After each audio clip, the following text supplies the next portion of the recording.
अस्सलामुअलैकुम नाजरीन, मैं हूं आपकी मेज़बान नाइला भट्टी और आप देख रहे हैं कसरे नूर न्यूज़ HD।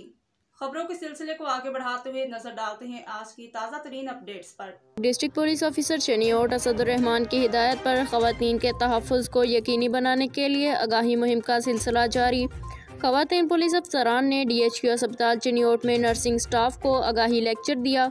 खवातीन में एहसास तहफ़्फ़ुज़ उजागर करने के लिए women safety app, anti women harassment and violence cell से मुतालिक लेक्चर दिया गया। विमेन सेफ्टी ऐप की अफादियत, इस्तेमाल के तरीक़ाकार, एंटी वेमेन हरासमेंट सेल, मुख्तलिफ फ़ोरम्स, एमरजेंसी नंबर से मुतालिक आगाही दी गई। नर्सिंग स्टाफ को आगाही दी गई कि किसी भी जगह खुद को गैर महफूज महसूस करें तो किसी तरह विमेन सेफ्टी ऐप के ज़रिए फ़ौरी पुलिस की मदद हासिल की जा सकती है। नर्सिंग स्टाफ को किसी जगह परेशानी, हिरासगी की सूरत में पुलिस और दीगर अदारों से फ़ौरी मदद हासिल करने के तरीक़ाकार से आगाही दी गई।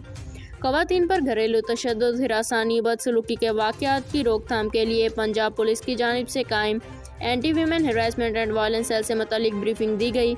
पुलिस अफसरान ने नर्सिंग स्टाफ में तशद्दुद, हिरासगी की रोकथाम से मुतालिक आगाही पंफलेट तकसीम किए। ख़वातीन के हकूक़ के तहफ़्फ़ुज़, तशद्दुद, हिरासगी के वाक़यात की रोकथाम के लिए तमाम मुमकिन इक़दामात किए जाएंगे। अब तक के लिए इतना ही। मज़ीद खबरों और अपडेट्स के लिए देखते रहिए कसरे नूर न्यूज़ HD, हर खबर से बाखबर।